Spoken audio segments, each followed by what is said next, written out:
Good afternoon, everyone. Happy Monday. My name is Johnny Perez. I work as the director of the United States Prison Programs for the National Religious Campaign Against Torture. I work with faith leaders and solitary survivors like myself to end the practice or the torture of solitary confinement across the country.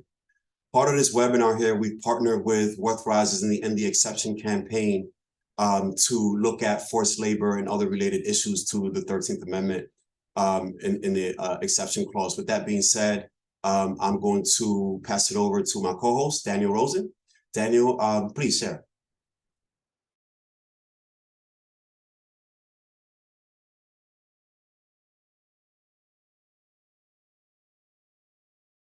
Thanks, Johnny. I appreciate that. And I want to just say welcome to everybody as well. I'm Daniel Rosen, campaigns manager for Worth Rises and the campaign lead for End the Exception, a national campaign to end slavery for all.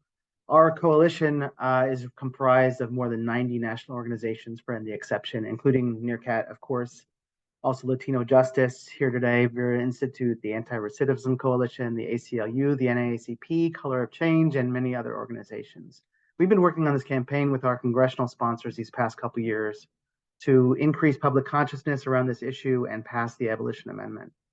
Too many people still don't know that there's an exception in the 13th Amendment that allows slavery and involuntary servitude as a punishment for crime. More than 4 out of 5 people do not know this, in fact. We had over 200 sponsors in the last Congress, and our sponsors are planning to reintroduce the bill later this week. So we're intentionally reaching out to the faith community today because we know that we can count on this community to clearly hold the line on morality and help people understand that slavery is wrong for everyone all the time. Let me just stop there and turn it back over to Johnny to keep us moving forward. Nice, thank you for that, Rosie. And Daniel, I'll say, before I introduce Reverend Ron Steve, who's the executive director of the National Religious Campaign Against Torture, I'll say that this particular campaign is very near and dear, special to me as a person who has been on the receiving end of the consequences of the 13th Amendment, particularly around forced labor, having worked for years at a time for pennies and cents on a dollar. And one of the reasons that this campaign moves me is because it's in line with NRCAT's values. And no matter who you are, where you're from, what your values, who you are, where you're from, even what your values are, that everyone should be treated fairly. And no one under the color of law should be forced into forced labor. And unfortunately, to this day, slavery does still exist in our United States of America. With that being said, I'm going to go ahead and introduce Reverend Ron Steve, who's also the executive director at the National Religious Campaign Against Torture. Ron, are you with us? Yeah, and thanks, Daniel. I guess we are trying to hold the line on morality on this and so many other issues. And I just want to say that when we were asked to join the End the Exception Coalition at National Religious Campaign Against Torture and to support the Abolition Amendment, it just made perfect sense for us. And on behalf of the 300 national, regional, and local faith organizations who make up our organization, we understand that just as the ongoing torture of people inside the solitary confinement cells of our nation is a direct legacy of slavery and the brutality of the slave system, so is the unpaid and underpaid indentured servitude of people inside our prisons. The horrible injustice of prison systems profiting from the labor of people who are required to work for next to nothing is a moral outrage, and we feel it. There's a moral parallel to how the torture of solitary confinement does irreparable damage to people trapped inside tiny 6x9 cells for weeks, months, years, and even decades in our prisons, and how the prison labor system exploits, dehumanizes, and harms everyone else who is not in solitary confinement for those same weeks, months, years, and decades. It's a matter of civil justice for us, and it's also a matter of faith. As head of a national interfaith organization, I feel pretty confident in saying that whether you're a Muslim, a Jew, a Christian, a Sikh, a humanist, whatever your faith, or even no faith, upon hearing what is being discussed here today, you're going to feel a serious responsibility to act.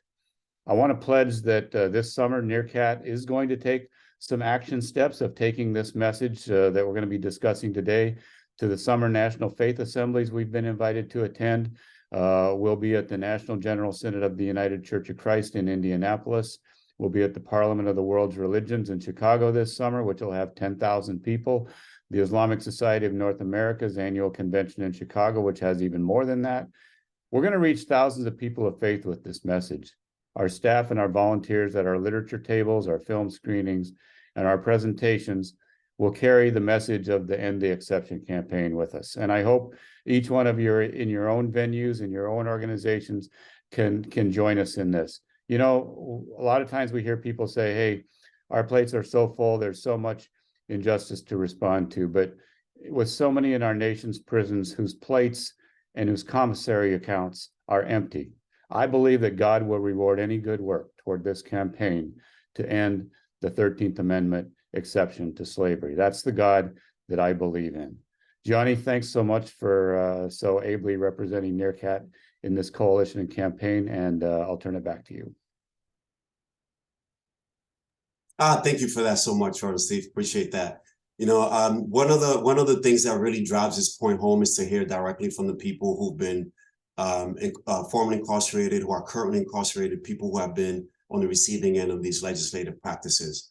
So to do that, we're going to now share a short compilation video created by the End the Exception campaign that tells the journeys of both men and women who've been through the system. So give me 1 second while I cue it up.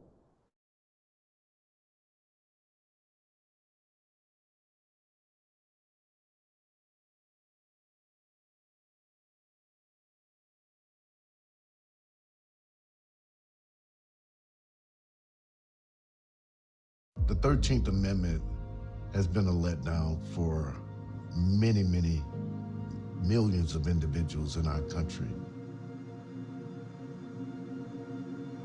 I thought that slavery, that Lincoln freed the slaves, right? I had no idea that there was an exception clause to the 13th Amendment.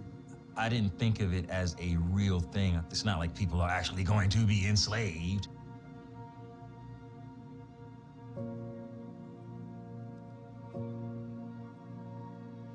Slavery never ended. It evolved, it changed. It tricked us into thinking that it doesn't exist, and right under our nose has been right there. Honestly, working in prison made me feel like shit. It was traumatizing. Where else can you make somebody work for free? And if they don't work, you can lock them up, or you can even beat them up. You have no ownership over who you are as a human being. The culture of that place led me to believe that I was worthless. I felt the weight of being less than, being a beast of burden, being 3/5 of a person. You were not allowed any days off. You were not allowed any sick time. Organizing workers was strictly prohibited. They locked down the prisons. Nobody gets phone calls. Nobody gets showers. The incarcerated person is always wrong. You're not even considered a worker. I would work a day for a stamp. I went without for that entire time I was locked up. I walked out of prison after 12 years with $40 and a bus ticket. That's all they gave me to try to rebuild my life. The 13th Amendment represents a concession for me, and I think millions of other formerly incarcerated people. This concession has to change. If we are against slavery, we have to be against it in its entirety. It would mean everything to me to end the exception. It means this country reaching its greatest potential. We're gonna keep working until we all agree that it's not okay to have slaves. The 13th Amendment abolished slavery, except for me. Except for me. Except for me.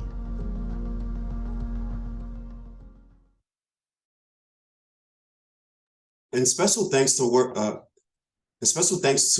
Worth Rises for putting that video together. You know, when we hear directly from folks who've been subjected to these policies, it really does strike a nerve, and it strikes us really deep in our guts. Hold on.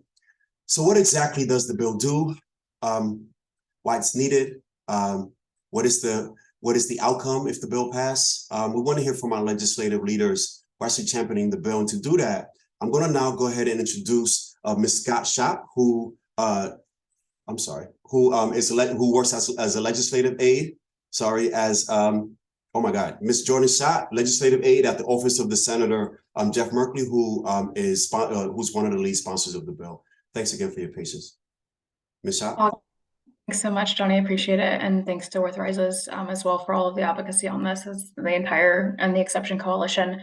Hi, everyone. I'm Jordan. I use she, her pronouns, and I am Senator Jeff Merkley's legislative aide on the Abolition Amendment. As we kind of just went over, the 13th Amendment abolished slavery after the Civil War, but not for all. Lawmakers very specifically left a loophole, as known as the exception clause, within the amendment that outlawed slavery except as a punishment for crime wherever the party shall have been duly convicted. As a result, slavery continued for those convicted of crimes, no matter how minimal their offense. This was true immediately following ratification of the 13th Amendment. We saw it during Reconstruction and accelerated after Reconstruction ended. We saw mostly Southern jurisdictions arresting Black Americans in large numbers for minor crimes, which were codified in Black codes like loitering or vagrancy. Sheriffs would then exploit the exception clause to lease out these imprisoned individuals to work landowners' fields, in many cases on the very same plantations where they had previously been enslaved. So the Abolition Amendment, led by my boss, Senator Jeff Merkley, and Representative Nikema Williams, would correct this historic constitutional loophole and remedy this dark history. In the 117th Congress, last Congress, the Abolition Amendment received the support of a bipartisan group of over 200 total co-sponsors and the endorsement of over 60 advocacy organizations. Additionally, we've seen over a dozen states pursue changes to their respective state constitutions. So far, a beautiful mix of red and blue states have successfully amended their state constitutions, including Colorado, Nebraska, Utah, Alabama, Oregon, Tennessee, and Vermont. So we're very excited and looking forward to the reintroduction of the Abolition Amendment in the 118th Congress to be able to continue this important work towards ridding our Constitution of this moral stain and making sure that slavery is abolished once and for all. Thanks so much. Thank you for that. Thank you for that leadership and that work. I tell you, when I was incarcerated, I didn't think that there were people like yourself and others on this call who actually thought this was important enough to work on. Let me just spotlight this again. To bring to add some more meat and potatoes to the conversation, to really throw the conversation, I want to now introduce our three panelists, our three speakers. Our three speakers. I will moderate a conversation between all three of them. So I don't know if you may recognize her face and voice from actually with a compilation video, Brittany White, who is an organizing fellow at Harvard Law School Institute of Ending Mass Incarceration. She is also one of the best organizers that I know and one of the warmest people that I know, and also a good friend. I'm an international organizer. I can't speak highly enough of Ms. White. Welcoming you to our conversation. We're also joined by Jorge Reynard. Jorge, totally correct me if I get your title wrong, but it's Regional Director of Policy and Advocacy for the Southwest Latino Justice PRLDF DEF. Did I get that right? Nice. I appreciate that. Also, excuse me, you're actually National Director now. He's got the word, so that's really good. And of course, lastly, I'm joined by my also fellow co-host, Daniel Rosen, Campaigns Manager at Worth Rises and lead at the End the Exception campaign. Thank you all for taking your time to be here and share space with us, share virtual space with us today. To start off, I think I'm going to ask some generic questions, kind of go into three phases, impact, of the Abolition Amendment, both, personally in the community. I want to talk about race a little bit, and then we want to really empower the faith community, from your perspective, to move this forward. So as I talk, I'll drop the comment, I'll drop the questions in the chat, for easy access, and also for the rest of the viewers who joined us to be able to follow along as well. So I guess to start off the conversation, right, I think based on everything we heard, we can just kind of jump right in, and this potentially not only introduce yourself, please take a minute to introduce yourself, but also as you're introducing yourself, can you share examples or even some personal experiences that may highlight some of the actually jumping right into race, some of the racial disparities within the criminal justice system and how they're related specifically to the 13th Amendment from your view? I'm happy to kick it off. What's up, everybody? My name is Brittany White. I was incarcerated for 5 years in the state of Alabama from 2009 to 2014. And during that time, what was so interesting to me was I was actually incarcerated for trafficking marijuana. And in the state of Alabama, there is a 3-year mandatory minimum on all sentences related to trafficking marijuana. But what always stuck out to me is since I was incarcerated in a rural county, there were so many white women coming in who were incarcerated for manufacturing methamphetamines. And there was no mandatory minimum attached to that sentencing. And my interpretation of that was because of the stigma attached to manufacturing was attached to white women versus trafficking, which tended to be people of color. That's why there was no mandatory minimum. So in that sentencing disparity, I think that is a clear example of the racial injustice that we see baked into the criminal legal system. So in examples of what does that mean for the exception for that 13th Amendment, it is a privilege to be able to have work release status in the state of Alabama and be able to earn funds to be able to support yourself and your needs in prison. Because contrary to popular belief, the state of Alabama does not provide for all of a person's needs while they're incarcerated. And when you have a mandatory minimum attached to your sentence, then that affects your ability to be eligible for community status to be able to go and engage in what is looked to be the privilege of working. So it's often the white women who will be incarcerated closer to their release date and able to have access to that community status privilege. Thank you, Brittany. I can share a quick anecdote. This was, I'm on this program with Latino Justice. Spent 27 years in Texas prisons for robbery. When I got out, I became known as someone who was willing to take legislative staffers and other people who were interested on or accompany them on tours of the Texas prison system. And my accompaniment always led to, of course, a bit of a different take because I could explain things to them and maybe ask to be taken in areas that other folks wouldn't. We went to the WIN unit one time that has a refurbishing piece to it, where they refurbish computers that are donated to them, and they donate them to universities and schools around across state. And we walked in, and there was about 40 people sitting there. There was one black man in the corner. And I, of course, walk over to the black man. And the person who's leading the tour, TDCJ official, says, "What? This isn't that kind of tour." And I go, "Yeah, don't tell me it's not that kind of tour."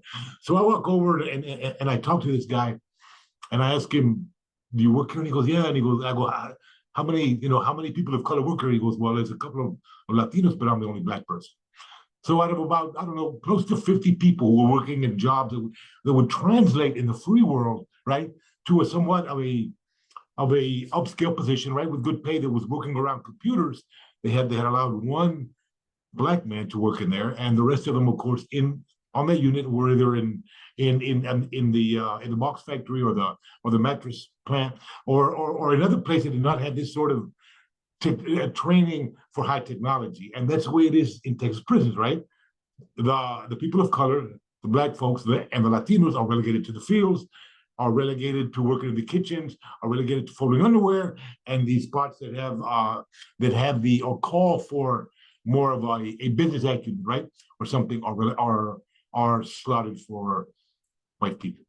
And that pretty well shows the disparities that are out in the free world that continue and spotlighted in Texas prisons. Thanks, Jorge. And my name is Daniel Rosen, and campaigns manager with Worth Rises. And I spent about 6 years incarcerated in DC and Virginia myself, and did a number of different jobs during that time. But in my last job, where I spent the longest, I was teaching GED classes, and I felt pretty privileged to have that job. But I will say, like most of the jobs in education and the library were clearly, like in the Virginia system, kind of, racially organized. Those were mostly jobs that went to white men. I appreciated the time that I spent teaching classes. I made about $1.50 a day, and the teacher who sat at her desk made about I don't know how many 10 times that much, or $20 or $30 an hour.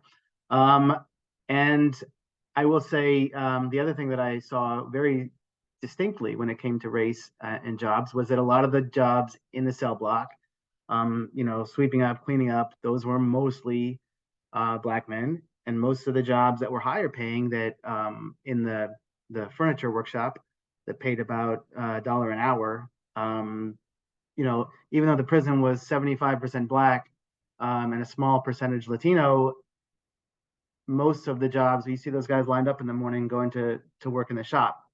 And 3 out of 4 of those guys were white guys. And those were the highest paying jobs in the prison.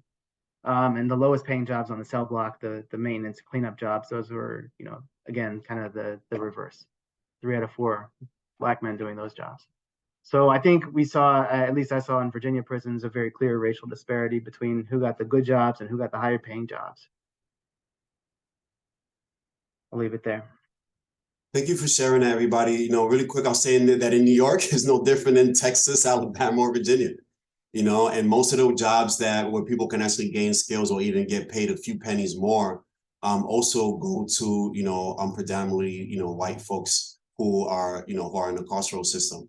In the same way that we are overrepresented inside of the prison system, we were actually underrepresented in the type of jobs that are actually support us beyond incarceration, law library jobs, facilitation jobs, library jobs, so just echoing that from New York as well, where I served my time.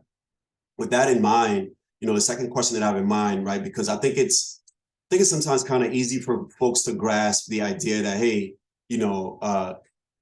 about the forced labor piece, but really the impact sometimes is lost on people. And just thinking about, like, how has your experience, right, with the Abolition Amendment affected your reintegration back into society and your ability to rebuild your life post-incarceration? So I'll let that simmer for a minute.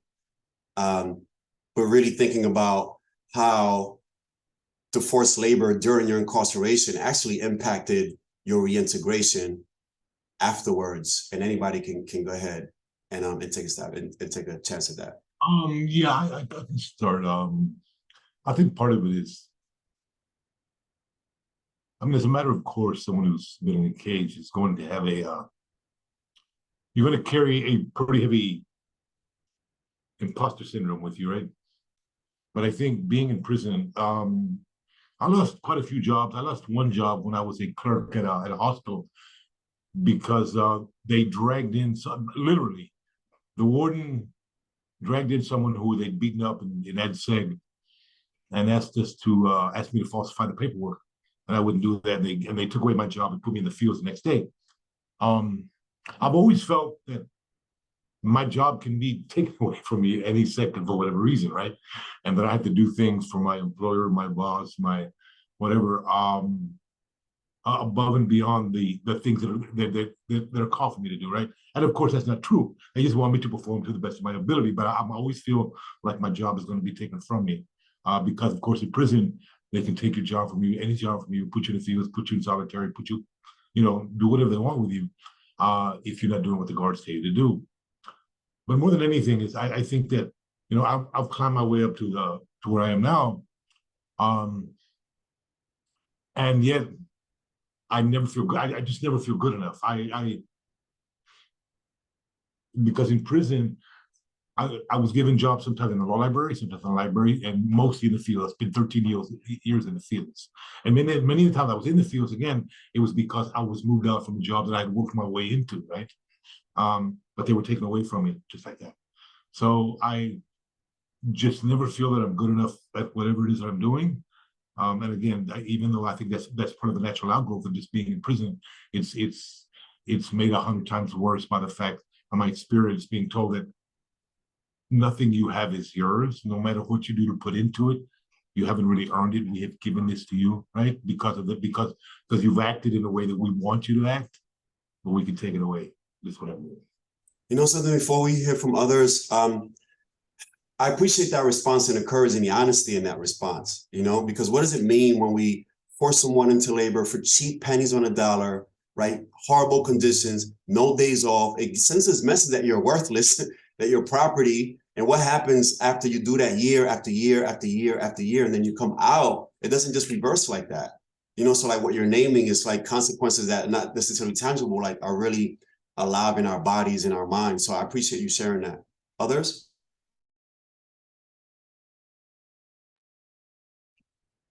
I really resonated with what Jorge said, because there is such a degree of uncertainty that you exist in when you're awarded a stay. And so during my time I was incarcerated, I worked in the kitchen. My favorite job was working in the laundry, because I could make sure my clothes actually had laundry detergent in them when they were sent out to the laundry instead of washing them on hand. And I also attended trade school, where you attend I attended a trade called secretarial, where we still typed on those computers that had the orange and green screens from the early 90s. And what resonated, what I took away from that experience is such a degree of uncertainty.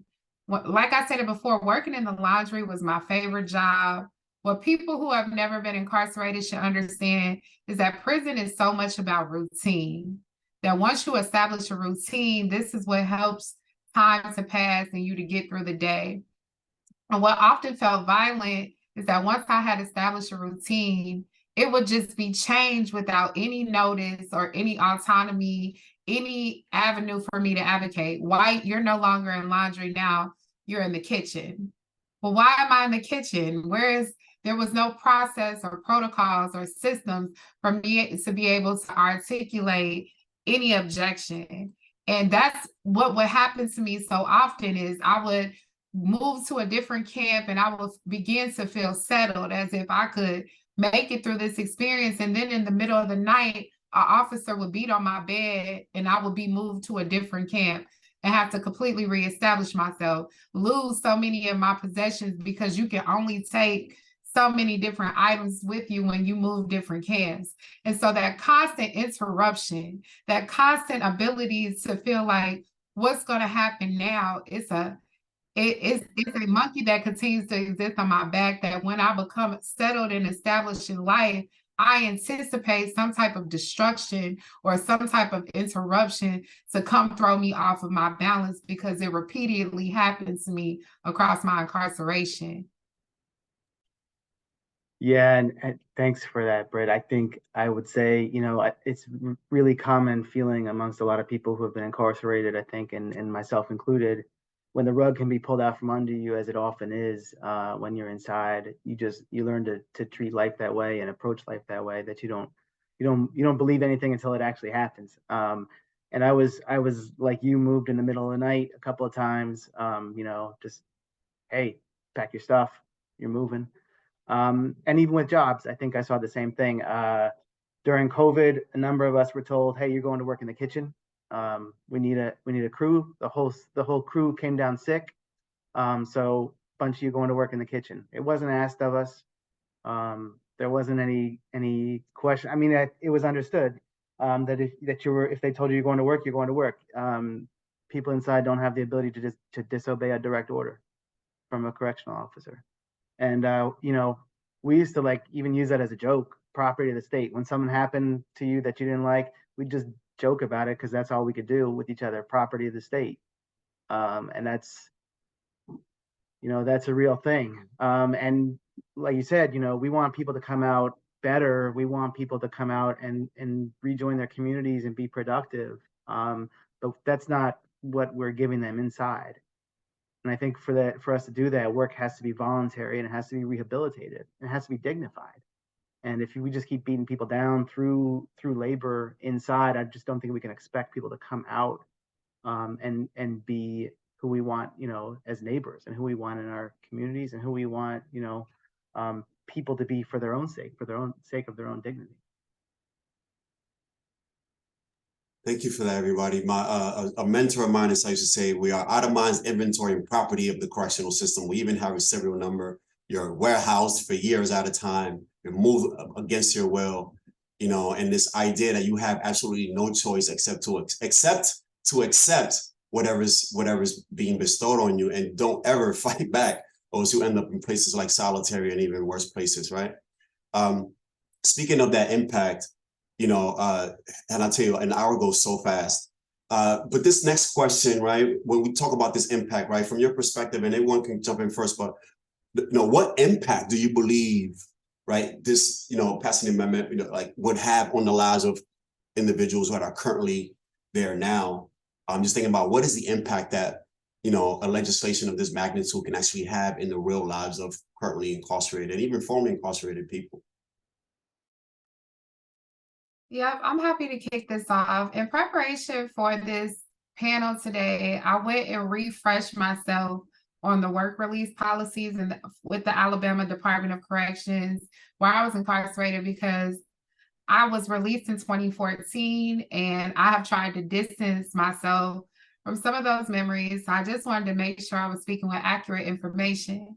And as I was reading through these policies, I was becoming so triggered, because it talks about how people who are currently state property cannot be a part of unions, that they have to pay the Department of Corrections $5 round trip to transport them to and from work that is taken from them. And as I went through the policies, it was extractive. It was just a person who works for these jobs in work release in the Department of Corrections is making minimum wage. That minimum wage, 40% is automatically taken by the Department of Corrections.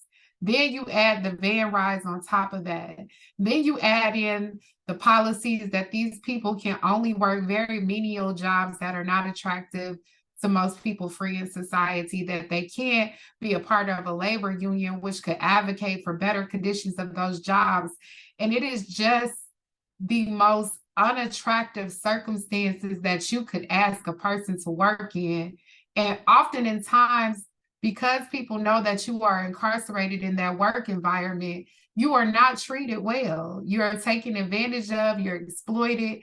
And because you want the ability to be able to earn wages and work in the free world, you learn how to navigate those circumstances.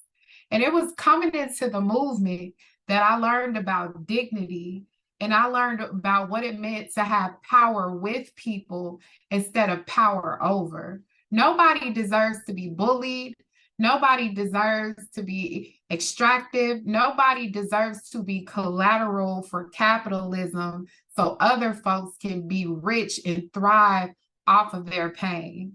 And my charge to the faith community, I found organizing through my church. It was my church that walked closely with me over the 5 years that I was incarcerated. It was my pastor who sent the deacons to my trial so that my family would have somebody to bear public witness and give character testimony of what it meant to really be with people in their moments of need.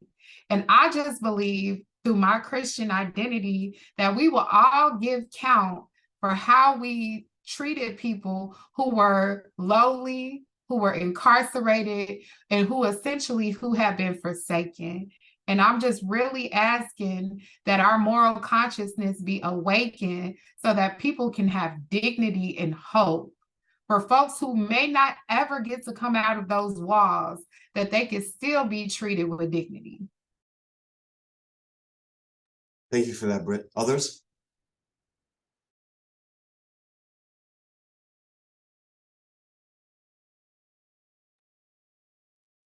Jorge, you're on mute. Yeah, it's probably just if you tap the space bar sometimes for some, it does. Okay, yeah. I think I fall on a different side than a lot of people do on this. You could pay me whatever you want to pay me. How much could you pay an individual who was enslaved in a southern plantation in 1842? And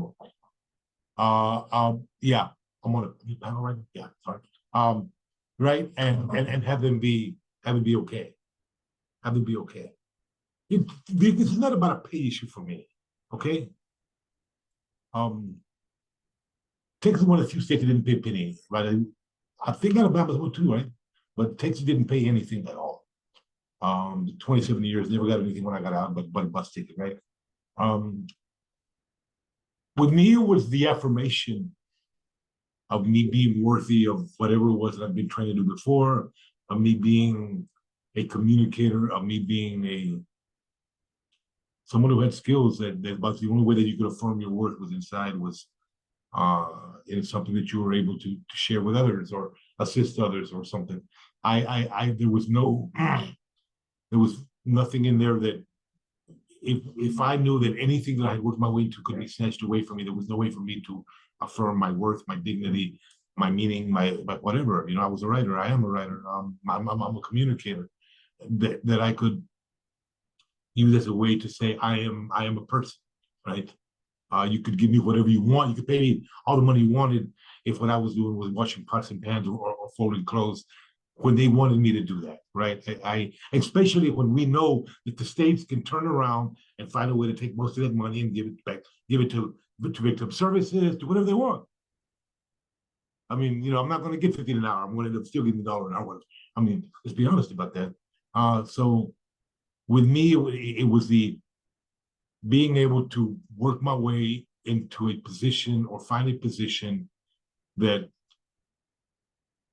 showed that I was a person who could think, that I was a person who had a little bit of leadership potential, who was a communicator, who was someone who was worthy other than to be told, bend over and pick that weed or scrub that toilet or do what it is that we're telling you to do. Let me choose the way that I'm going to spend what I thought was going to be the rest of my life in a cage, a way that assists my fellow humans. Yeah, that was it for me. And I hope that's what it is for other people. Yeah, thanks, Jorge. I think you know, I would say the same largely, that it was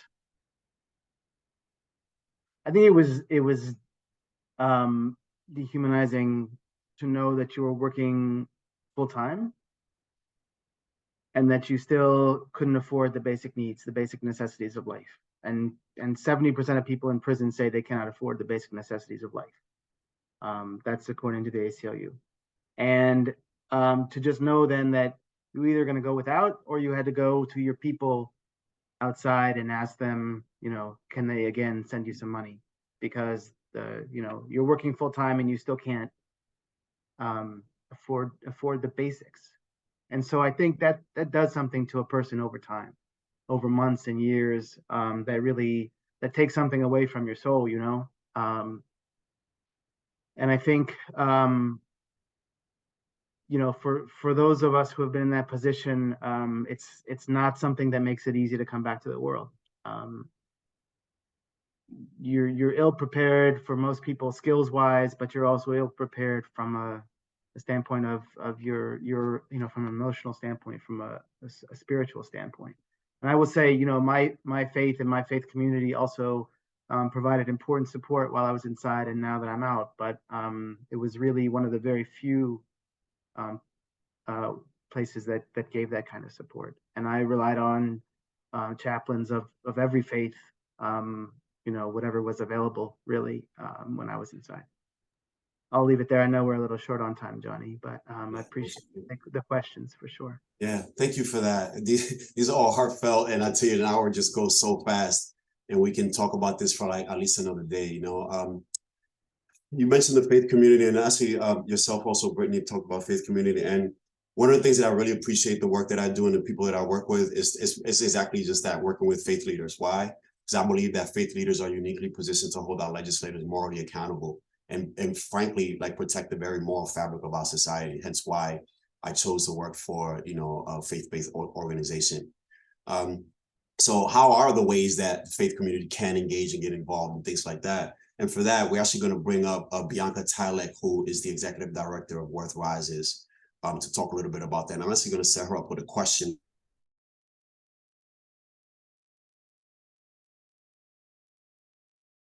Johnny, you're on mute. Oh, sorry about that.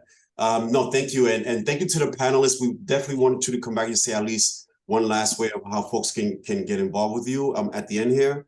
But again, just reintroducing Bianca Tylek, who is the executive director at Worth Rises. And I'm going to set you up with this question, Bianca, and basically, you know, what message or advice, you know, would you like to share, you know, with faith leaders and religious organizations who are committed to supporting, you know, the End the Exception campaign, specifically around creating a more just and equitable society for survivors of incarceration, like folks on this conversation. Thank you so much. Thank you so much, Johnny. And I want to just express my immense gratitude to you, Johnny, to Daniel, to Britt, to Jorge for sharing about their personal experiences. That those conversations and those thoughts and those reflections and your experiences are not anything that we're entitled to. But we're grateful for you sharing them and sharing them with this community in particular. As we've all been saying, a community that certainly can hold the moral high ground in our society. So thank you again. As Johnny said, my name is Bianca Tylik, and I'm the executive director at Worth Rises.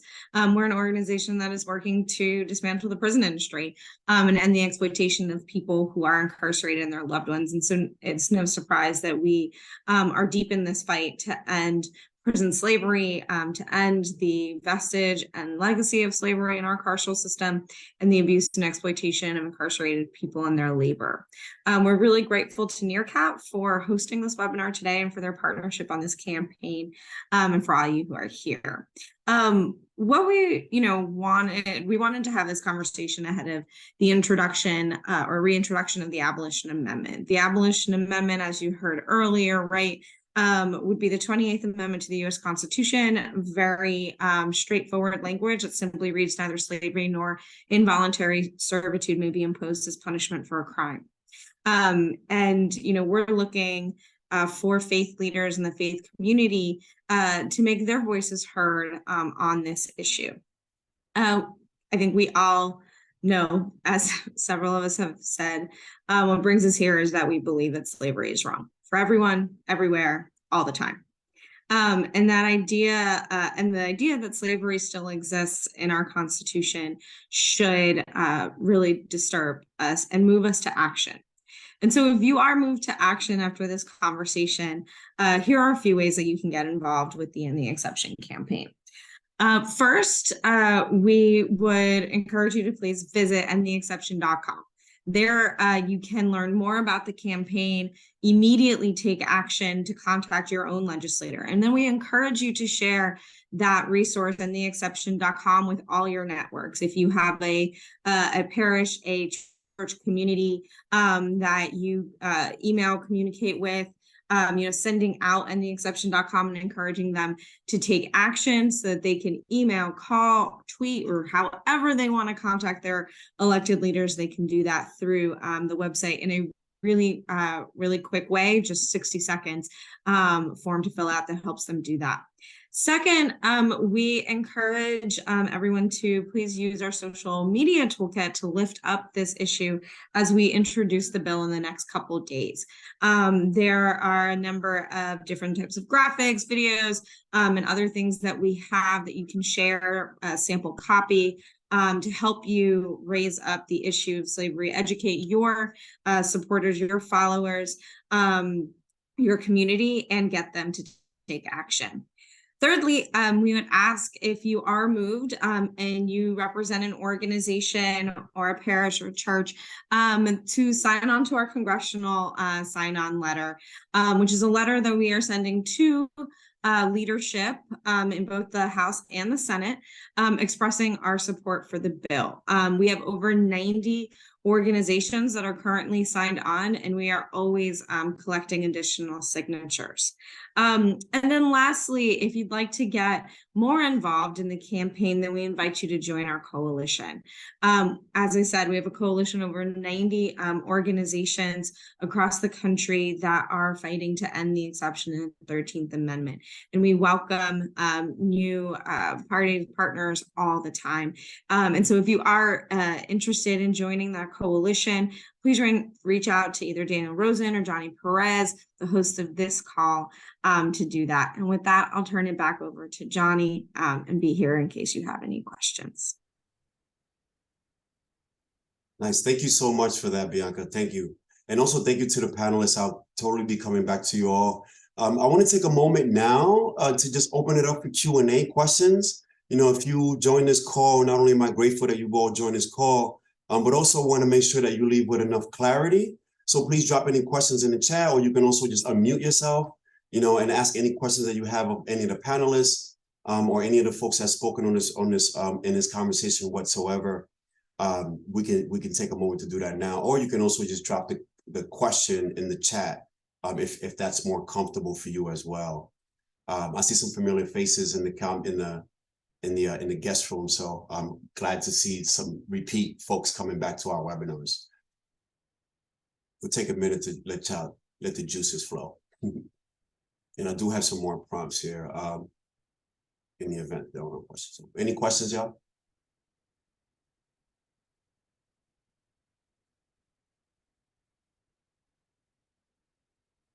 How's it going in the states that have ended this?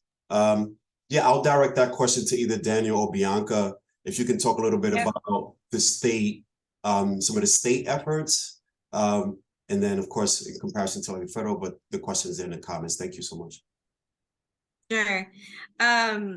So I think it's a great question. What's happened in the states that have already done this? As was noted, Colorado did this in 2018, and then Utah and Nebraska in 2020. And then most recently, Alabama, Oregon, Tennessee, and Vermont. Now, at this current moment, not much has changed. And I think that's important to note, so that we also realize that this is a necessary but insufficient step, right? If we want to end forced labor, exploitation of labor, just like I said, those vestiges of slavery that still exist in our system and are I think, basis of our system, then we have to first end the exception in the 13th Amendment, and then we have to build on that, which means our work isn't done. Once we, create and establish that right, we have to actually probably take things to court. The system's not going to magically change itself, right? As I always tell people, there is the 14th Amendment. The 14th Amendment purported to, so that everyone has equal protection under the law.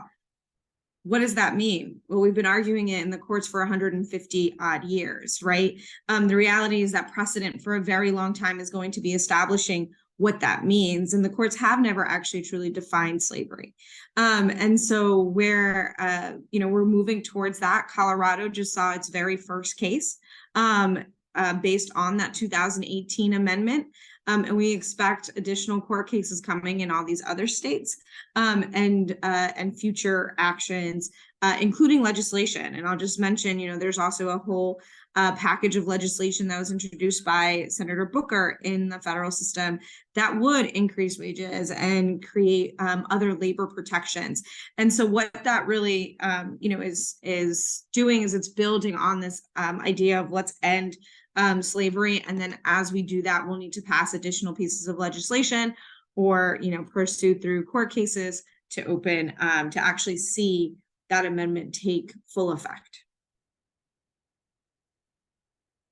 Thank you for that response, Bianca. There's a question in the chat from our very own Jane Collins, who's coming in from Maine, actually. Maine entered the Union as a non-slave state and has not had slavery as a state, but we still have slave wages in prisons and jails. People who are incarcerated under the labor laws are not considered employees and are not required to receive minimum wage. What advice would you have for us? Anyone can take that question. I'm happy to start, but and then I encourage others to jump in. Thank you so much for that question, Jan. I think, so every state, there's kind of a division in these states about who has explicitly outlawed the exception and who just kind of adopts the 13th language, right? Meaning that there are some states that explicitly have the same language that the 13th have in their constitution. And then there are states whose state constitutions are silent on the matter. We are encouraging every single state to be explicit about that matter. So even though Maine entered as a non-slave state and had not had slavery, if it doesn't explicitly bar it, then it essentially borrows from the 13th Amendment, which is, governing for the entire country, for all people. And so that means that even in Maine, people who are incarcerated do not have the protection from slavery. And so from that perspective, we would encourage, your state and you to fight for a state constitutional amendment like many of these other states have done. And of course, support the federal amendment that, you know, we hope can make that done for the entire country. But I also want to say one last quick thing. Obviously, you have a very particular question about like labor laws and not considered employees and all these. That's in large part, again, because of federal law. FLSA, which is the Fair Labor Standards Act, does not consider incarcerated people employees. That is a federal piece of legislation. There are multiple pieces of legislation across the country that are federally and within each state that do not recognize people. And so recognize incarcerated people as employees or give them labor protections. And those things are things that we want to dive into too, and that we encourage folks to bring legislation on. For example, New York right now is fighting to establish employee status for people who are incarcerated and establish labor protections. Again, it's mostly moving through legislation, and so we encourage, you know, those types of campaigns. So jumping in here, sorry, go ahead. The other thing I would just quickly say, one reason why I chose to be a part of this campaign is because it's just an intersection of so many different issues that are important to me. And I caution people on how we're measuring what victory is in this issue. It's not just passing this amendment and this exception, but it's also picturing how can people thrive. And one of the issues that we have in this country, in my opinion, is 725 is not giving access for people to thrive. We don't just have an issue with slave labor in this country, but we have an issue with who has access to the ability to be able to take care of themselves with dignity. We know that the minimum wage in this country needs to be raised. We know that people should not be exceptionalized to engage in slave labor to keep up the prison. We also know that those who are given the right to work need to be able to do so in a way that they can take care of themselves with dignity. Thank you for that, Britt. I like the intersectionality. That's why you're at Harvard. So these layers is so deep. Okay, I want to respect people's time, and we are going to go slightly over, but I'm going to ask Reverend Steve to actually close us out with prayer. I'll say before I pass it over to him, you know, this conversation has been recorded. We will share it. You know, for those of you who registered or those of you who came in at the last minute, you did not miss anything. We'll make sure that you get the information. And of course, please feel free to contact either myself or Daniel, and we'll connect you directly to any of the panelists or answer any questions, any ways that you can get involved. And as always, Ron may not say this in his prayer, but this work does not just fall out the sky, you know, so for both organizations, nonprofit really does run on the support of the people. So to the degree in which you can support the work directly, please do so. With that being said, thank you to all the panelists. Thank you to Worth Rises, you know, for your incredible work and your leadership, not only on this issue, but on phone justice as a person who spent hundreds of dollars talking to their families, who now, you know, others don't have to, you know, deal with that in other states, and all of the work that you're doing, really taking out the profiteering out of making money out of the agony of Black and brown people. There's no other way for me to say that. With that being said, Reverend Steve, if you can please take us out, I'll unspotlight others. Yeah, we need. Thanks, Johnny. I always like to end sessions like this, and I got so much out of this, and thank you for pouring out your hearts and souls, all of you. I like to end by lifting up the people who are at this moment enduring this day in a prison, a jail, or an immigrant detention facility somewhere in this country. Also want to lift up and have God bless the families and the close communities of everybody who is in prison or who has been in prison. We heard a lot today about not just the economics, but the indignity, and pray that God will heal the indignities that have come, the injustices that have come, and the economic harms that have come from prison slavery. Ask that God surround and protect those who are no longer in prison, but who have heard the message that they were less than human, who had their economic worth set at slavery levels in prison. told by society, not just the prison, that you're worth 90 cents an hour. You're worth 0 cents an hour. As Britt said, your opinion makes no difference. What you think doesn't matter. As Jorge said, what you do isn't up to you. I ask God to strengthen our hand, all of us, those who will see this webinar in the future, who will hear the voices of each of one of us who've spoken, strengthen our hand against those who are responsible for the sin of slavery and for perpetuating this legacy of racism, and that God surround with light the pastors, the deacons, the imams, the rabbis who have walked and are walking with those who have been swept up in our court system and our prison system. So may the spirit of the ancestors stand with everyone who spoke today of their own experience, and for all the others who are and will be organizing, advocating, and working to find a solution to the evils of this unjust system driven by racism, classism, and grade. May it be so, ancestors. In the future, not one person in our society will be made to endure this legacy of slavery in the nation's prisons, the nation's fields, and the nation's sweatshops. May God's grace be with all of us. Amen. Amen. Thank you, everyone. Peace.